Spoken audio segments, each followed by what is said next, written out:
All right. Well, hello, everybody, and welcome to today's webinar, Integrated Education and Training, a teacher's guide to building and surviving an IET.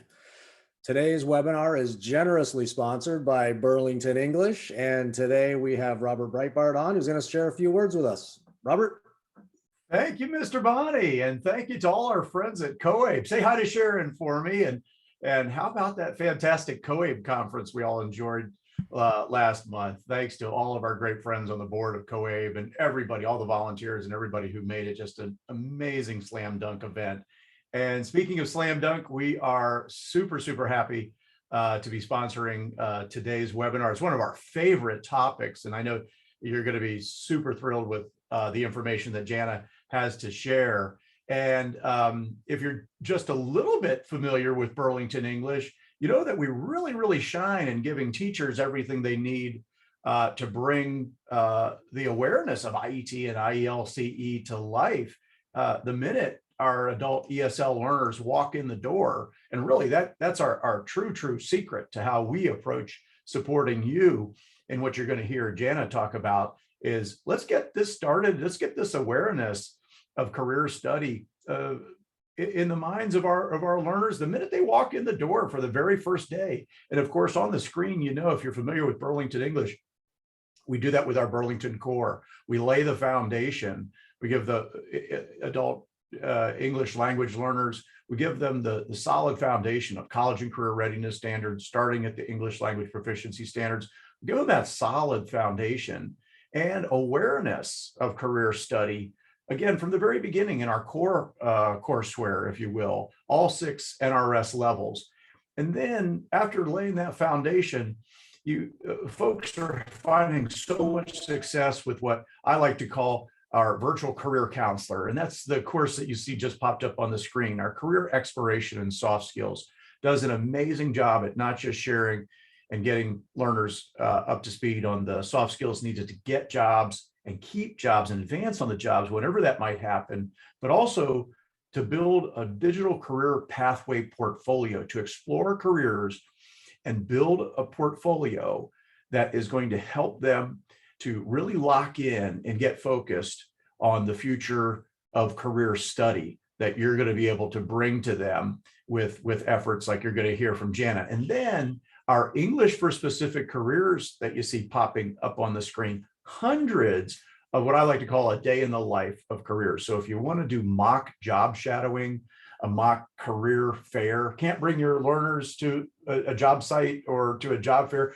bring it virtually to them, regardless of where they're at, either live with teachers in class or online, or asynchronously at home. And our English for specific careers does an amazing job of boosting students' awareness of the career-specific vocabulary and career-specific sample dialogues that they're going to encounter when they're on the job and definitely in that career training.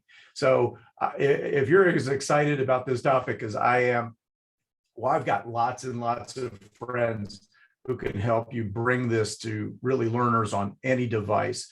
And those friends I'm talking about are my amazing colleagues all throughout the US and beyond.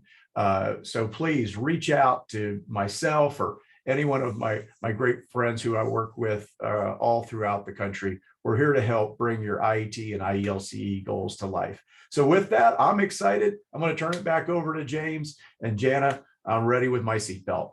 Be well. Thanks, everybody. Robert, thank you so much. And thank you to Burlington English for sponsoring today's webinar. As always, we appreciate your friendship and we appreciate everything you do in adult education. So thank you very much. And yes, COABE 22 was awesome. I can't believe it's been almost a month already since the conference. But yeah, there is a lot of people excited about today's webinar because there's a lot of people registered and online with us today. Our presenter is Jana Jenkins. She is recognized as a passionate, student-centered educator, continually seeking to improve learning and instructional culture. She spent years in K through 12 in Chicago, Texas, and Arkansas. She was a program advisor and curriculum coordinator for Arkansas adult education programs. Jana brings unique curriculum design and construction perspectives, as well as teacher leadership and development that she gained from her 22 years of experience empowering you to unleash the untapped potential of your teachers. Using real-world examples, Jana shows how each person's invaluable talent in your organization can positively impact your instructional mission. Her mission is to change the instructional approaches to support better student engagement. A 2000 graduate of Eastern Illinois University, Jana earned a bachelor's in special education, and she received her master's in education and leadership from St. Xavier University in Chicago in 2005. And it's my pleasure to introduce her today. You can say hello in the chat box. Let us know where you're calling in from today. And if you have questions during the presentation, feel free to submit those in the Q&A box. And with that, I'll turn it over to Jana. Thank you. Thank you, James. Thank you, Robert, for having me today. Welcome to IET, Integrated Educational and Training, a teacher's guide to surviving and planning an IET. I know it's a difficult program. It feels like a difficult program to put together. So that is why I am here today to share this with you. So in the chat box, can you tell me who I'm speaking with? Are you all adult directors, teachers? What is your role in adult education or IET planning? Let's see.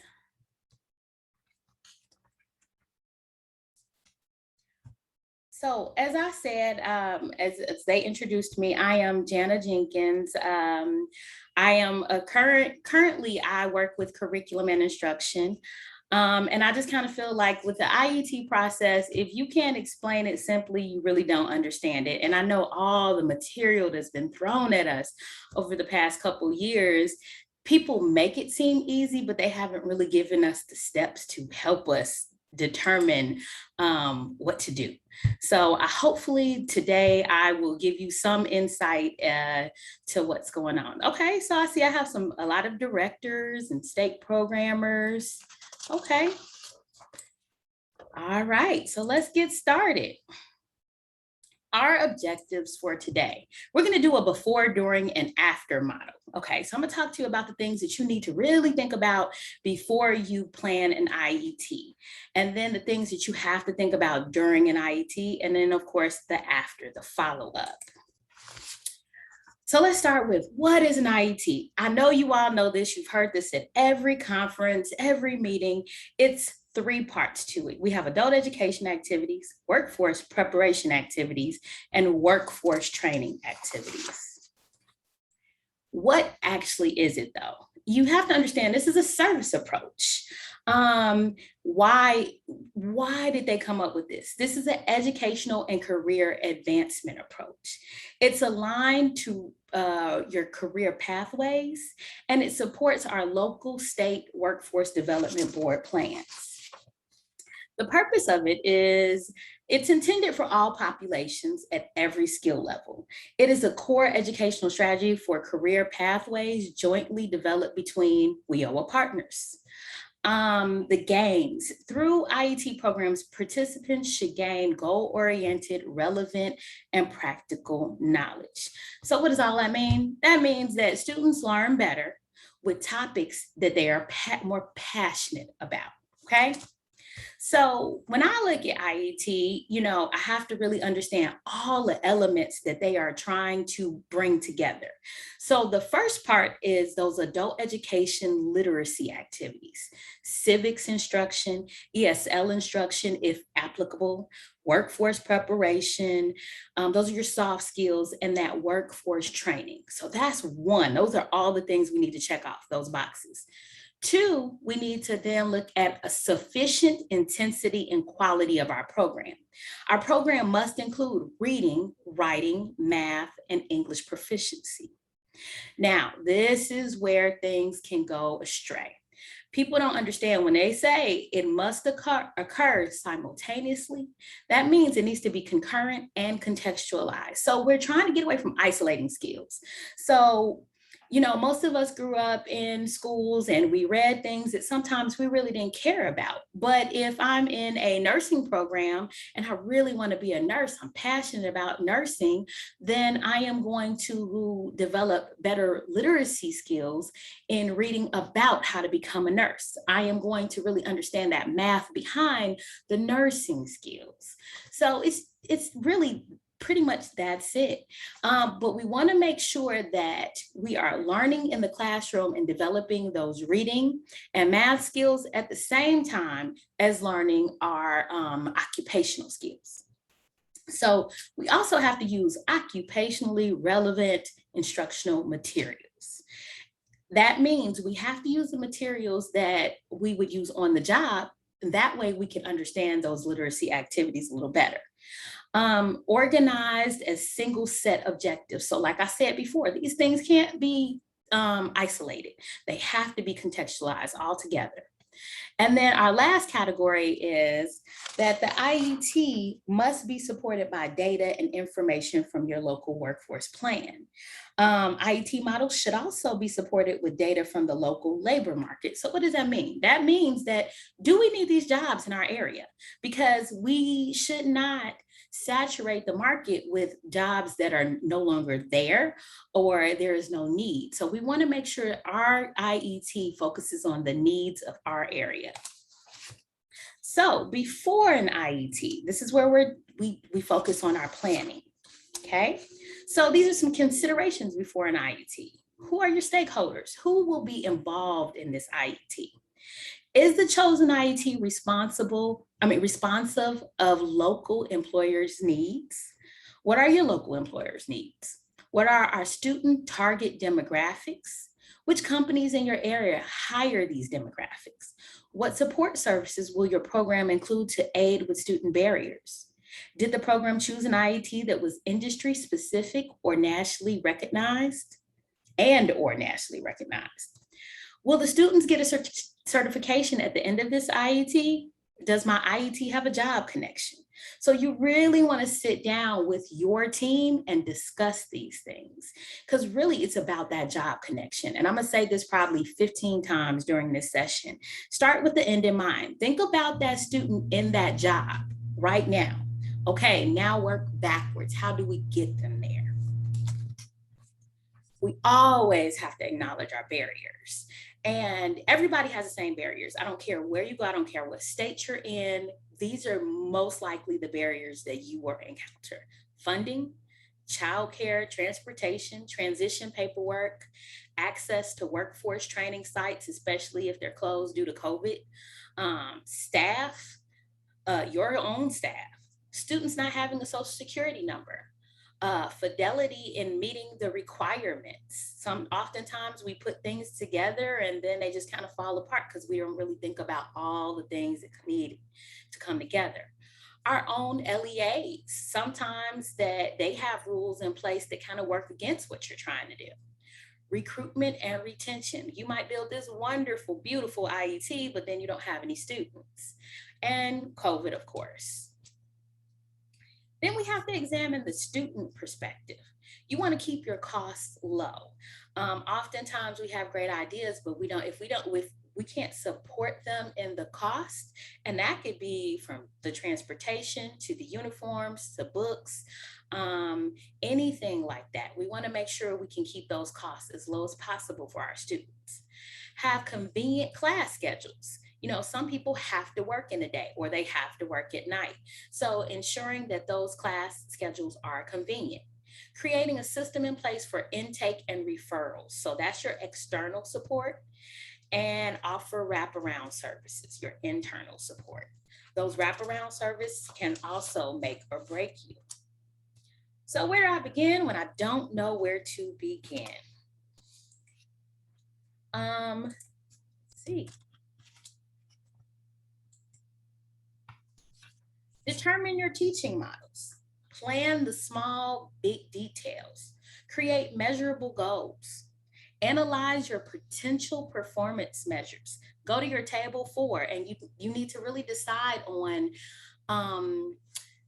how you're going to make those gains for your program, because this is a two-sided thing. When you're planning an IET, you want to make sure you're reaping all the benefits that you can so you can keep your program open and you can meet accountability. But on the flip side, you also want to make sure that you are meeting the potential performance for your students. You want to make sure they're going to be able to get a job.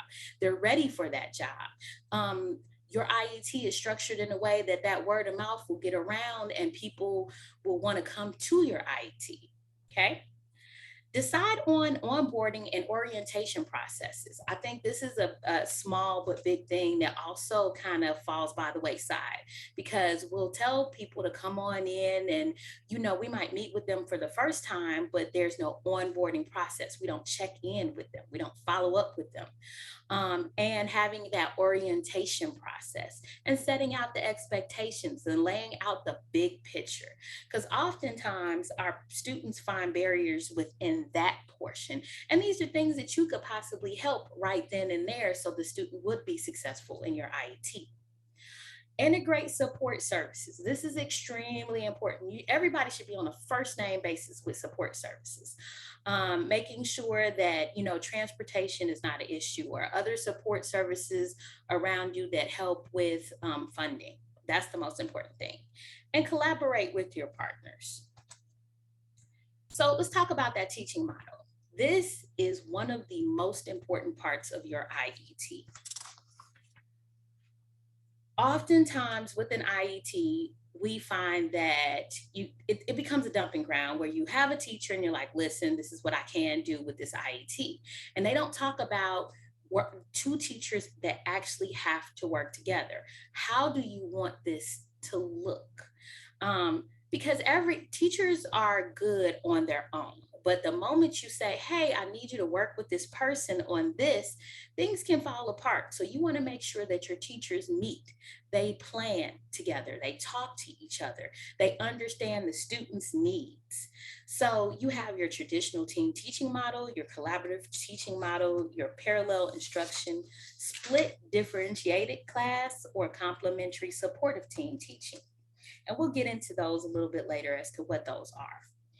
You want to use different models of team teaching. The greatest success occurs when instructors intentionally incorporate a combination of models into their classrooms. A successful team uses a combination of models based on personalities and philosophies and the strength of their team teachers. The personalities and strengths of their learners and the subject or concept being taught. I was lucky enough to go to observe an IET program one day, and this was for a CNA class. And the CNA teacher and the adult education teacher worked seamlessly together. And the first thing I thought about when I saw them working together was, wow, if they did not work seamlessly together, this entire class would have fell apart, because the students in the class were kind of rough around the edges and they were very talkative, but those teachers had worked together and collaborated, and they would jump in on one another to kind of help out, and it kept it moving. And it was a wonderful, wonderful class. So please don't take that portion for granted. Teaching structures. So you have 2 or more instructors teaching the same students at the same time with the same classroom, sharing equal levels of responsibility. So once again, thinking about who your teachers are to determine that. Can these 2 teachers teach the same thing at the same time? Or do they need each other in the classroom together? Because maybe one might be stronger than the other. You have category B, partially integrated, where the instructors will work together, but they do not necessarily teach the same group of students, nor necessarily teach at the same time. So maybe person A might teach the math portion, but person B might teach the actual adult education soft skills or something like that for the day. So you have that collaborative team teaching. So when they work together and they pretty much work and exchange ideas and theories together. Then you have your parallel instruction. The class is divided in those 2 groups, like I said. Split Differentiated class, that's when one teacher is divided into smaller groups according to the learner's needs. And the instructors provide their respective group with the instruction required to meet their learning. And then you have the complementary supportive team teaching. One teacher is responsible for teaching the content to the students. The other teacher takes charge of providing follow-up activities or related topics of the study skills. So, like I said, for an IET, it might even change based off the teachers you have for each group that you do. So you want to make sure you really examine this portion, because I've seen a lot of IETs fall apart because of that right there.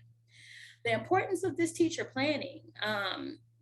The best practices for common planning, vocational and basic skills instructors should discuss the curriculum, the needs of the current class, how to incorporate authentic workplace materials into the lessons. They need scheduled time each week. Directors, that's very important, because I know sometimes our adult education teachers are overscheduled and they're stretched thin because they have to teach various things, but they have to get with that vocational teacher. Visits to the vocational class to provide target instruction, instruction on industry-specific vocabulary development. Working on that vocabulary is another thing that can make or break our students. Which foundational skills are required to perform the job task using technology and critical thinking, and how to differentiate instruction for your low-level learners.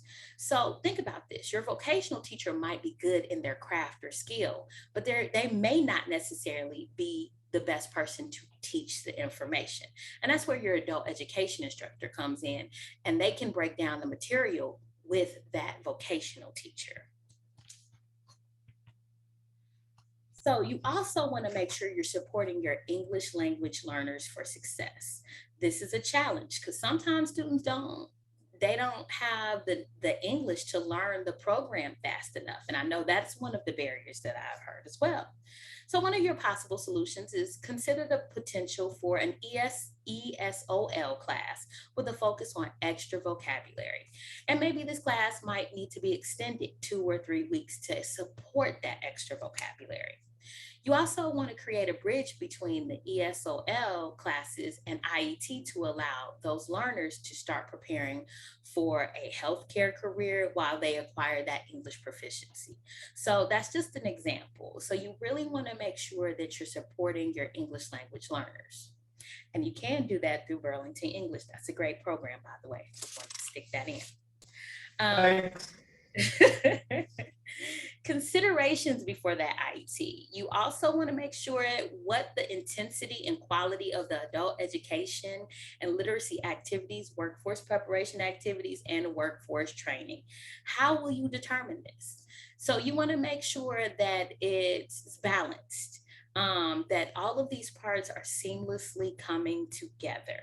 Like I said, there shouldn't be isolated skills. We do it every single day. When we read, when we drive, when we simply microwave something, we're using reading, writing, well, not writing, but reading, math, and science. That's all wrapped into one. So when you think about these adult education activities, it shouldn't just be heavily on reading or heavily on math. You have to incorporate those preparation activities in your workforce training. How are the 3 required components occurring simultaneously? So once again, bringing those all together. How are the program activities organized to function cooperatively? And are occupationally relevant materials being used in each of the components?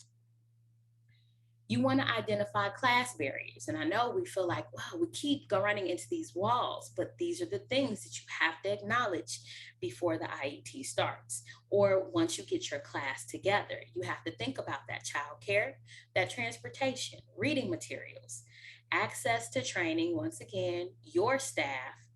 That social security number is extremely important because some jobs require that. Fidelity in your meetings again, your recruitment and your retention, and COVID-19. So this is something you have to keep reinforcing and keep revisiting. So your small details, the rationale for your IET. Why are you having this IET? Are we just doing it because the feds made us? Who are our demographics? What is our time frame for this? Is it too long or is it too short? One of your best practices, you want to keep them short as possible because you have adults who lose interest and they have those barriers. So nothing that's more than 6 to 8 weeks if you can handle that. Or if it's something that's more technical, you still want to keep it short where your adults see the end of that rainbow. um, the intake process, your screening, your orientation, and just the goal creation. What are your goals for your IET? For your specific course planning, you want to keep the rationale for the IET in mind for planning your outcomes. So, for example, most employees in the service sector are women and 26% are Hispanic. So, who is your target demographic for this IET? Um, and and how many people will be in this program. You always want to make sure that you're going to have enough people for this to be relevant for your program and your students. So, you might want to try for 15, and if you get 10, great. So, have a high number and a low number for it. For your intake, how will your program's onboarding process the students? Will you have a conference? Will students discuss their goals for the course and their educational and employment background? Will you have a screening process? How will your program identify possible barriers to completion and how will these issues be addressed? Physical setting, what will be the setting for this course? Is it 50% in a classroom, 50% in a computer lab? How long will it take to prepare your students? Will class meet Monday through Thursday from 9 a.m. to 12 over a span of 6 weeks for a total of 72 hours? You want to get very specific in your planning. Planning with task goals. So teachers should create measurable goals. Teacher goals, awareness goals, attitude goals, skill goals, and knowledge goals. That's your task goal. So your teacher goal, by the end of the course, the teacher will solicit feedback from students in order to improve the current and future course. Maintain oral and written dialogue with the students through conversations and surveys through the course at the end of each course. So you want to make sure that you're constantly talking to the students. They're your best evaluation throughout all of this because they will tell you about those barriers. They'll tell you the whys behind everything.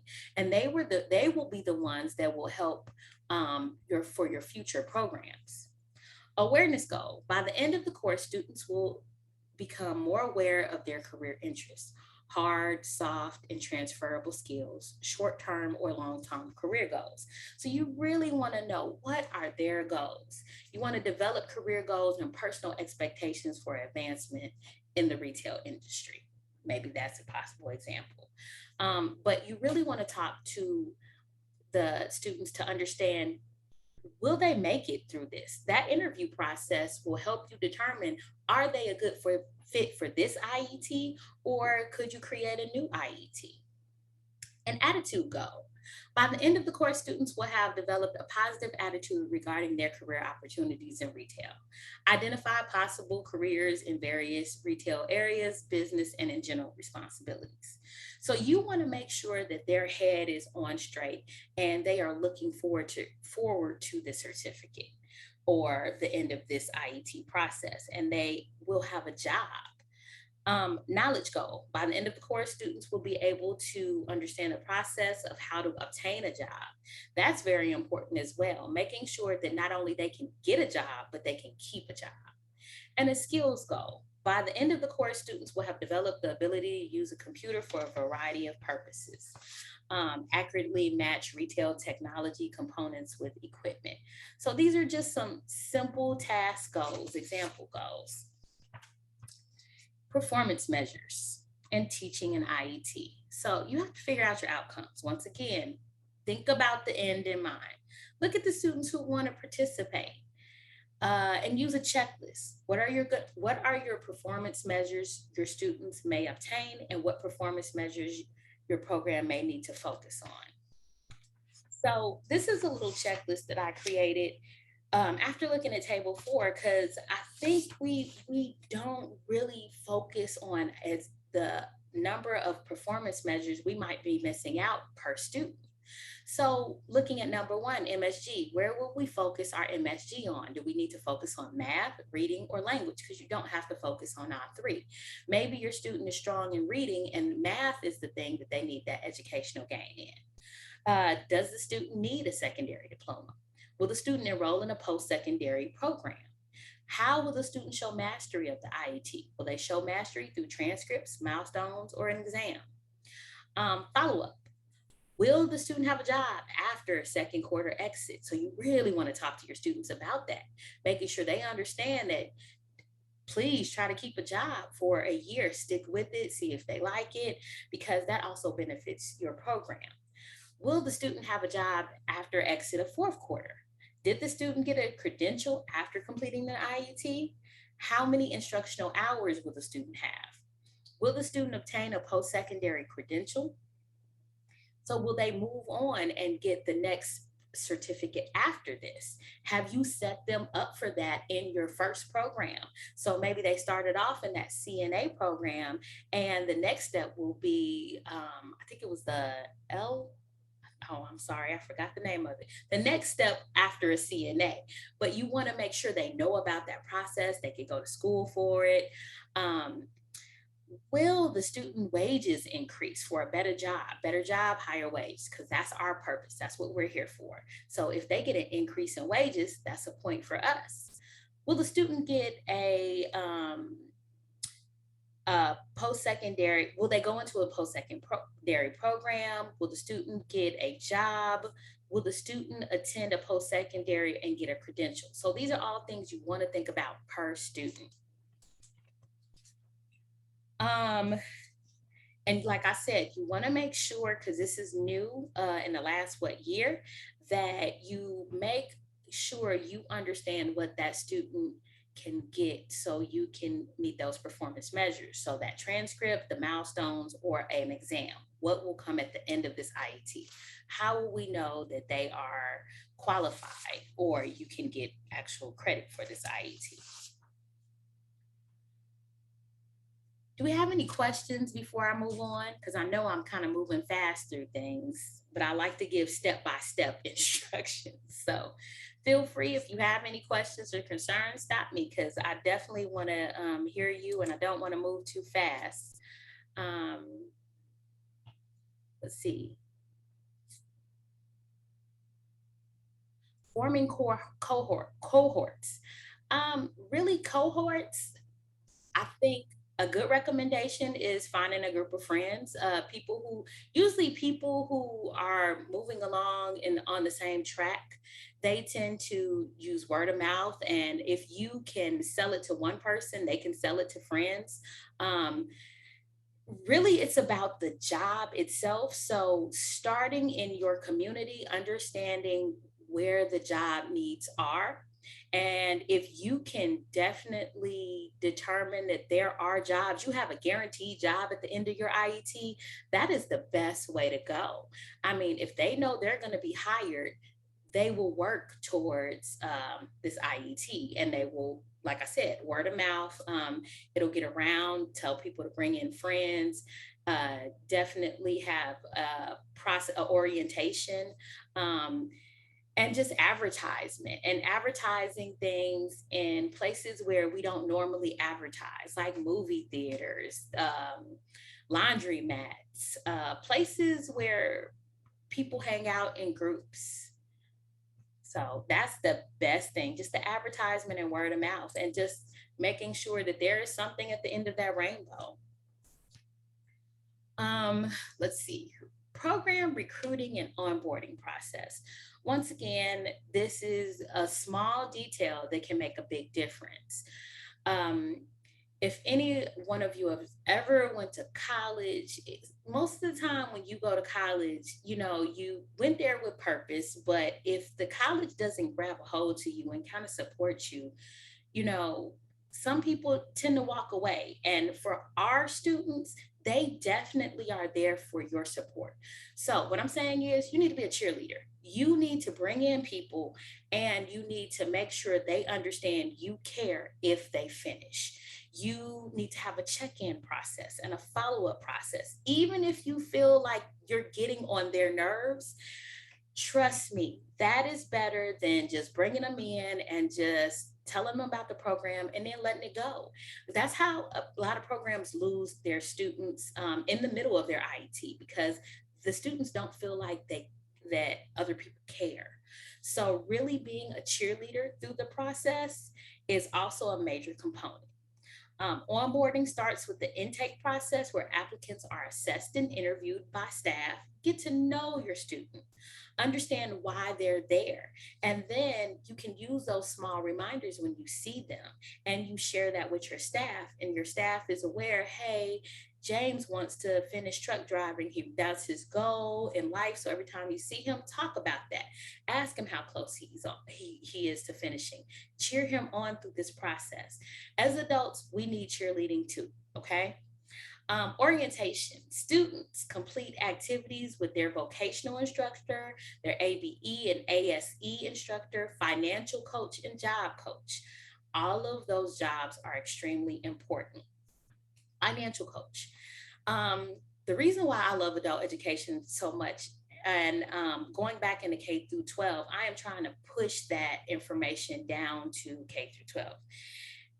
What happened is people started making more money, but they didn't know how to use that money appropriately. A lot of people have never had money before. So when you don't have money before, you kind of tend to spend it willy-nilly because you're just happy to have it. So having that financial course, a coach there, and a job coach to teach students how to not only get that job, but keep a job. Those are also small, big details. Because remember, we want to make sure that our students have a job that second quarter and that fourth quarter after exit. So you don't want to leave anything to chance. You want to give as much support as possible. Speaking of support, let's talk about those support services. Providers are your staff, your employment coach, and your financial coach. So, if you could get 3 hours weekly in there, I know most of you all are rolling your eyes like, yeah, okay. But developing a good resume, preparing for job interviews, participating in financial literacy workshops, and individual financial coaching can make a world of difference. And you have to understand it is passive recruitment for your next IET group. I know a lot of us don't want to put in that effort because we're trying to move fast, but it's the little things that make the biggest difference. If a student truly feels prepared when they walk out of your program, they're going to talk about that.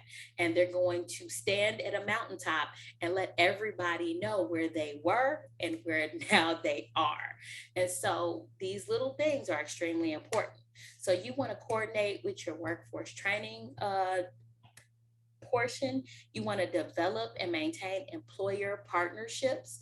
So if you have gotten with the employer and that employer is like, listen, if you train these people, we will hire them. You want to stay in contact with them. You want to maintain that partnership with that employer, invite that employer to the IET, show them what's going on. You want to communicate with them regarding the participant internship performances and employers' hiring needs. You want to keep that connection. Okay, just don't set up a partnership and say, yeah, if you train them, I'll hire 2 or 3 of them. No, you want that employer to see your training program because that will build a bigger trust. That employer will know that, hey, these new employees that will come to me are going to be prepared. Support service conferences, connect with students, address their barriers of completion, review their coursework and support their job search process, review students' registration form for educational and employment history, discuss short-term and long-term goals. Now, this initial conference will serve as the pre-course needs assessment. During each consecutive conference, the staff member can review the students' in-class work from that week as well. So like I said, constant follow-up, checking in, that will help you get through, that will help your student stay in that IET and complete the IET. Connecting students to college counselors and financial aid to ensure preparation for post-secondary instruction is also important. So like I said, you have them in your small, quick CNA program, but you want to make sure that you're either talking to your LEA, because some of you all are attached to universities, and you want to transition those students into that university as well. And then your LEA is happy about that because they're getting more students in, you're getting that post-secondary performance indicator on your table 4.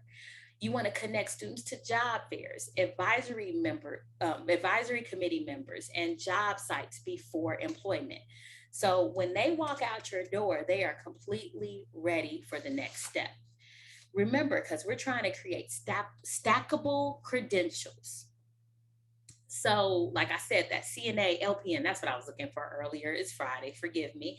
So if they've started off in a CNA program, your next step is that LPN, and then maybe associates in science and nursing, a bachelor's degree in science of nursing, RN, registered nurse, master's in nursing. So you're starting off small. So don't try to take or create an IET that is out of your reach. You want to make sure it's chewable for your staff and your program. So let's talk about those partnerships. Employer and partnership collaboration. Collaboration is the key. I'm also say that 15 times. Teachers should confer with employers regarding content and design of curriculum, mock interviews, student presentations, work sites, internships, and on-the-job training. Most importantly, you have to understand, when I first started working in adult education, one of the biggest things that I was just amazed about was I started talking to employers across the state. And I had my pen ready to go and I said, hey guys, what do you need from our students? How can we prepare them? And they said, oh, okay, we just need them to know how to be on time, how to pass a drug test, and how to problem solve. And I said, okay, what else? And they said, okay, well, once again, we need them to pass a drug test, know how to be on time. And I'm like, really? That's it? So our employers are not asking for much from us. They feel like they can train a lot of the things that we're doing, but it's more so preparing our students and making sure they could at least get through an interview, that they understand how to problem solve on a job site. So you really want to make sure that whatever student that you have in your program, they are on a job site and they see it before they actually do it. So set up those internships, set up those mock interviews with those employers. The closer the collaboration between educators and employers, the better students are prepared for available jobs, and better employers understand strengths and the capacity of adult students. So that was everything before the IET. And I'm sure you're tired by now. But let's talk about during the IET. So during the IET, this is just some customer service curriculum that I had found before. We want to make sure that our curriculum is aligned with our standards, our college and career readiness standards, that they have basic adult education course should contain those standards, contextualized standards, with the reading, making sure that you're reading contextualized information. That's extremely important. They have some, let me see, IET, college and career readiness standards embedded in the college and career standards. IET should contain and must be concurrent with employability skills and workforce prep. So making sure that all of that is integrated, and it sounds harder than it actually is. Adult education means that those activities include literacy, workplace and adult education literacy activities, family literacy activities, English language acquisition activities, integrated English literacy and civics education, and workforce prep activities. So looking at our standards, ensuring that we're teaching to the highest standards. Um, this one right here is a one that really spans across pretty much all reading and problem solving. So, can somebody read to determine the text explicitly, make logical inferences, and cite text evidence? So, it sounds really fancy, but you all do it every day. Right now, if somebody walked up to you and said, "Hey, um, tell me about a movie that you saw last week," or "what is the best restaurant in Arkansas?" You're going to say the best restaurant in Arkansas is the Big Orange. You're going to give me evidence. You're going to say because it has a variety of burgers and fresh fries, and then you're going to analyze it and synthesize that information, and you're going to say all anybody who comes to Arkansas or Little Rock should go to the Big Orange. It's a great family restaurant. The prices are reasonable and everyone will be able to enjoy themselves. There you go. This entire standard says that. So you want to make sure your students can do these simple things. They can state something, prove it, analyze it. You want to make sure that you can integrate any question, any workforce questions in there. You could take it to something that they would deal with on a job. Best practice in this is short answer response, assertion, evidence, and commentary. They can do this through work emails or work related writing. Digital literacy, this is something where you could type it up online. Work related basic technology skills. So if they're typing these things and answering basic questions like this, that's your digital literacy. Financial literacy, potential income that the student can make, how to spend that money. So you can have them research a job, give you evidence, and analyze it. It's as simple as that. Those workforce preparation activities. These are activities or programs or services that are designed to help an individual acquire a combination of basic skills. So that's where our critical thinking comes into play. Digital literacy, self-management skills, that being on time. You know, oftentimes we don't talk about that enough and we assume that adults have these skills and they don't. You know people that don't have these skills, that they're never on time, they don't seem to know how to problem solve simple things. So this is where you really want to talk about and prepare your students with these concepts. Workforce preparation activities. These are the employability skills that should address competencies using the resources and the information. So, working with others, that is a very big deal. Not everyone knows how to work with others. We all have a concept of, yeah, we have to on a job, maybe, but it's usually sometimes people are very disgruntled when you ask them to work together. So, giving your students practice on how to do that, understanding systems. Obtaining skills necessary to successfully transition to and complete post secondary education training and employment.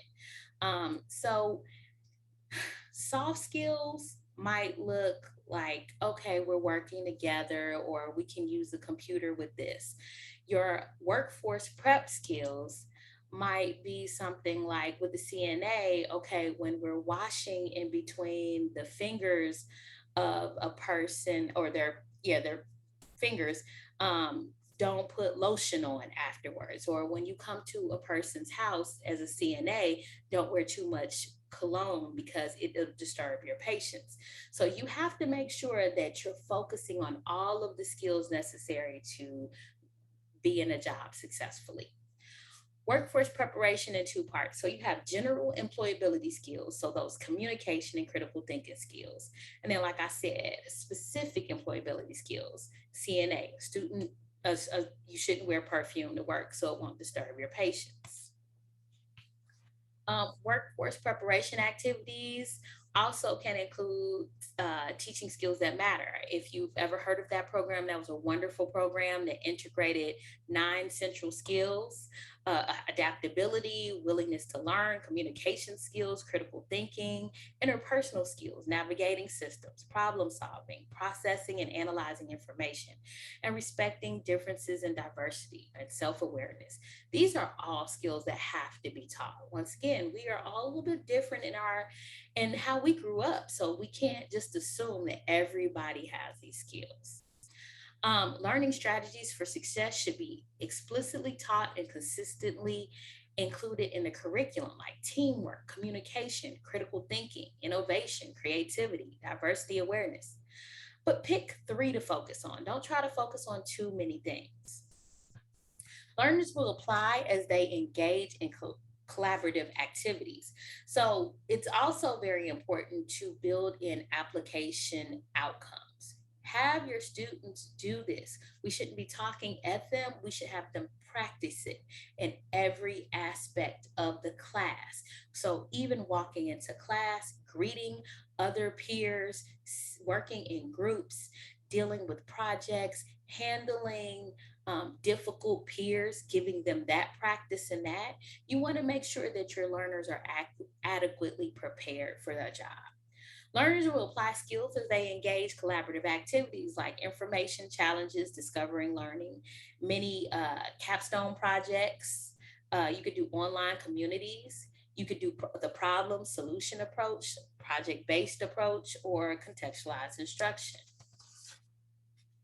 Here are your employability frameworks. I love this little wheel because what I tell people is you just have to pick maybe two or three to directly teach, and then the others will come. You will passively teach. So you might uh, direct teach something like critical thinking or technology use, but you're indirectly teaching about time management or demonstrating a willingness to learn. So don't try to take on too many things. Considerations for workforce preparation activities. What specific workforce preparation activities are included in an IET program? How do they meet the needs of the students while supporting the objectives of the training? And which foundational skills and competencies from the foundation skills framework are reflected in these activities? So taking those activities and just integrating them into your curriculum, that's all you're doing.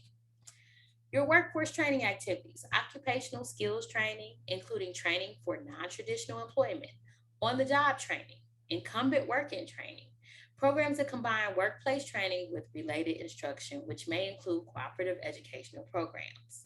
And then training programs operated by the private sector. So those are your activities that your students can get practice on. IET and workforce training, you need to be aware that if the workforce training component is separate and independent of the adult education and literacy component, then it's not an IET. An IET program must have collaboration between the adult education program and career technical instruction. This may be shown in the syllabus, curriculum, or through collaborative teaching and planning. So what would you do? You also have to consider scenario-based instruction. That's where you really want to focus your students on. And I'm telling you, that's engaging. That's fun for people to say, what would you do in this situation? So we can also hit up things like test preparation, include testing anxiety and timing. So if your IET requires an exam at the end, you also want to prep the students for those activities as well. Professional real world training, never break character. So put them in situations that they will most likely encounter on a job and test them through that and really prepare them for those activities. So considerations for workforce training which would include activities, which workforce activities are included in your IET program? What is the specific occupation or occupational sector or cluster? And how is it determined that the training was a good fit for the IET program? So this is where you really want to make sure you have that partnership with that employer that you initially set this up with. And how are training activities being provided?